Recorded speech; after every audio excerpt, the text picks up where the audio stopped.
Hey everyone, and welcome back to the news. So, for a game that hasn't even came out yet, Anthem really has done the news rounds. Many even question its existence given how a live service Destiny-like game isn't really what you'd expect from BioWare. Then there were of course concerns over vagueness and a lack of content, and of course more recently the VIP demo happened, and oh dear, it really was quite broken and had infinite load screens, serious server issues, and pretty worrying performance both on high-end PCs and actually even on the premium consoles. And if you want more of my thoughts on the gameplay and stuff, you can check out the other video on this channel. But recently things got even worse. A screenshot of the microtransaction store was posted on Reddit. Now, this led to an explosion of news that you no doubt have seen, and it really did catch fire. Accusations of $20 skins were, well, not good, along with $5 emotes. But here's the thing though.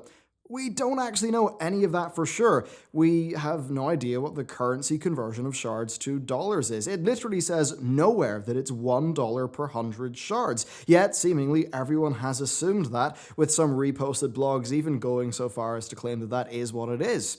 Where has this $1 per 100 shard number came from? Well, in FIFA Ultimate Team, EA's other big MTX game, you get 100 foot for about $1. Over in Fortnite land, you get 100 V-Bucks for about $1, which, well, of course, you actually do get more per dollar if you buy larger quantities. And really, it's something we see quite broadly in Destiny 2. The base amount of silver per dollar is 100 per dollar. Over in Fallout 76, $1 gets you about 100 atoms. So if there is a guess to be made, then yeah, about $1 for 100 shards seems to be a reasonable guess, especially given the broad industry and the currency conversion rates in FIFA, which is another EA title. So while we literally have zero confirmation, zero of this being like the actual currency conversion rate, you can see why so many are willing to assume that it is, even though there is zero evidence, and with the official word from BioWare being that the economy is still something they're iterating on daily and is subject to change. So really, what is the real story here? Well, my view is that I think it's about EA Games. I think they've lost so much goodwill that people are willing to assume the worst, and while that technically may not be the right thing to do, you really can see why this has happened, because EA don't seem to be doing Anthem much good at all. When you look at the VIP demo for Anthem, it seems like it almost existed purely to sell people an EA's Origin Access subscription service. This is something that we've actually seen EA do quite a bit with Battlefield 5, basically having multiple release dates depending on what edition you purchased. Then thinking back to Mass Effect Andromeda, well, we really did see a similar thing, didn't we? The utter memery of that game was wholly avoidable. All they had to do was delay it a bit and polish up those problems. I mean, even 2 weeks of patches had it being in a far better state, and we really did see that the Origin Access trial did that game significant damage, with its public perception tanking before it really launched. And then we see EA being a bit nasty with their whole no loot box marketing. Now, I do agree about having no loot boxes, I think that's good, but many have pointed out that it's utterly hypocritical, given how FIFA Ultimate Team is totally loot box driven, with its loot box revenue making up 21% of EA's overall revenue, bringing in about $1.1 billion in the last year. Truly staggering amount of money. So yeah, we see them say that, oh, Anthem has no loot boxes, but we all know that that's just because they tried to Ultimate Teamify Battlefront 2, and they severely damaged that game in the process, and are not going to do it again. And then in non-microtransaction EA news, well, Battlefield 5 had multiple quite avoidable dramas, and even looking way back to Titanfall 2, with their decision to launch it alongside Battlefield 1, well, again, customers looked at that with ridicule. We pretty much all pointed out how that would damage Titanfall 2, and guess what? That's exactly what happened. And then when you move on to Star Wars, well, Disney have managed to get from their partnership a mobile game, one shooter that was a mild disappointment, and another shooter that was a major disappointment. So my point here is that EA have really managed to make themselves out to be a villain. Now, do people with a villainous public perception get treated in an entirely fair manner, always being given the benefit of the doubt? No, they don't, and that may not, that's not ideal, but that is just what kind of happens in the real world. So when this screenshot comes out with a bunch of numbers and zero hard data on currency conversions or anything like that, of course people are going to jump to a bad conclusion. Thinking pragmatically, though, EA only have themselves to blame for this one. I mean, I don't want to take blame away from just randomly speculating, but at the end of the day, they've really messed up their public perception, and all it would have taken is a brief update post to clarify that the $1 per 100 shard conversion rate is not the case. And you really have to wonder if they were being on the ball and pragmatic about things, and that wasn't the case, they probably would have denied it. So going back to the idea of a $20 skin, why does that sound familiar to people? Well, it's pretty much what Fortnite charges for their skins. So you can see that the $1 per 100 shard assumption, combined with it costing like 2,000 shards, so about $20, that kind of lines up with Fortnite. And especially when you look at the UI, it seems like Anthem has those daily rotating purchases that Fortnite also has. Now, if this stuff is true, then personally, I think it's terrible. I think the players are actually not going to be willing to pay for that, because in Fortnite, the skins are a bit more transformative, and it's a free-to-play game. With Anthem, though, well, what we see is they're not massively high effort, but to be honest, if they were super high effort, I actually do think that would be a problem. You see, back in the day, I remember Call of Duty weapon skins and the unlockable Halo armor. Now, those COD skins they're a really good example here, because they were unlocked by completing challenges in the game. And basically it meant that if somebody had a golden deagle, well, that was a pretty cool thing to have, and it meant you really put a lot of work into the game and you earned it. And that felt good, and it kind of communicated that to other people. So seeing Anthem heavily lean into the skins is a bit worrying to me, because it's a game that's all about progression, and because most of the people on this channel come from World of Warcraft, well, we all know that visual progression really is the type of progression that feels the best. It just doesn't feel great to have those visual options locked away in a store in a full-price game, especially when they could be viable rewards for completing in-game content.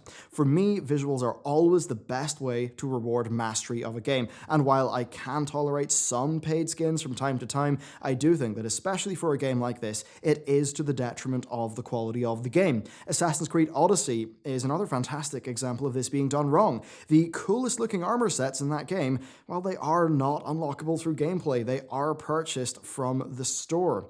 Now, these are things that, they could have been rewards from special quests or extreme challenges. They could have really driven people to play the game more, but no, they're just in the store. For an RPG, I think that materially reduces the quality of the game to the point where, yes, I would dock score from it if I were rating it. I do think it makes the game worse. Now, to be fair to Anthem, these games are unlockable through gameplay. You do earn coins, and coins will eventually purchase you a skin. So it's not really as bad as Assassin's Creed's system, but you know what? It still is not great. So if these skins do come out to be $20, that's just absurd. That's really not good. I don't think they should be priced in line with the premium skins for a free-to-play game. That would just be silly, and I actually imagine it would lead to less revenue from EA Games.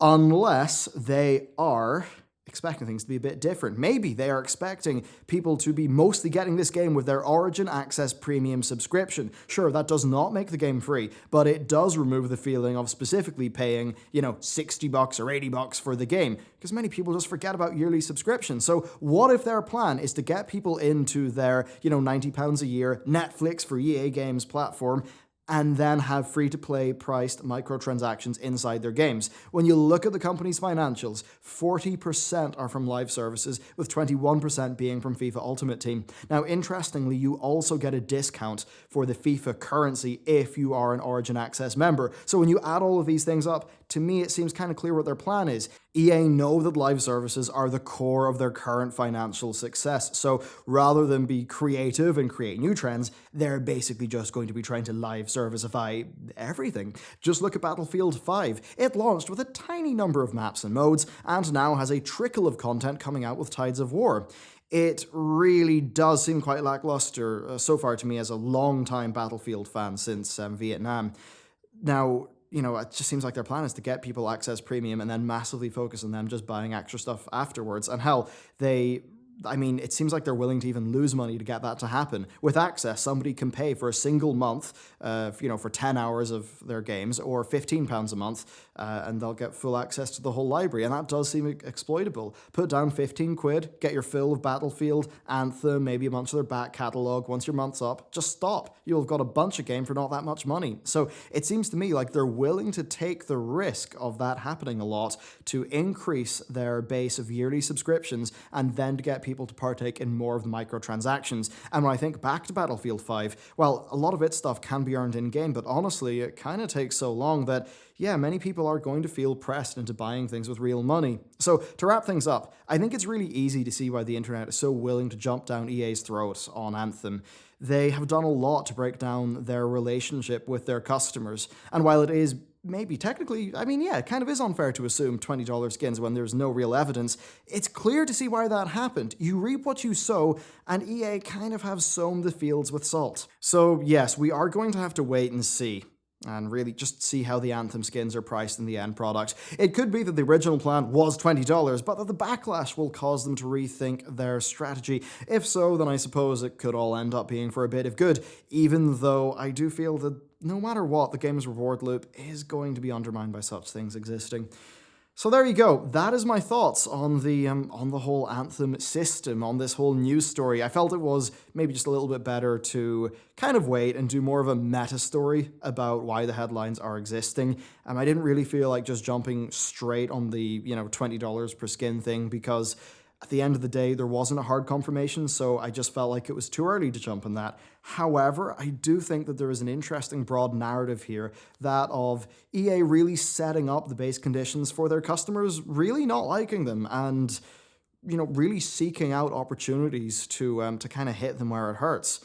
It's going to be very interesting to see how this all goes, and if there is one lesson to learn, it is that having a good relationship with your customers is extremely, extremely important. And maybe if these companies do feel a financial punishment for wronging that, maybe it could lead to something good in the future. But as I've covered in the last video, I'm not exactly an optimist. So let me know what you think. Thank you very much for watching this video. And I believe there should be another Anthem video out on this channel already, so you can check that out. Thank you very much. I'll see you next time.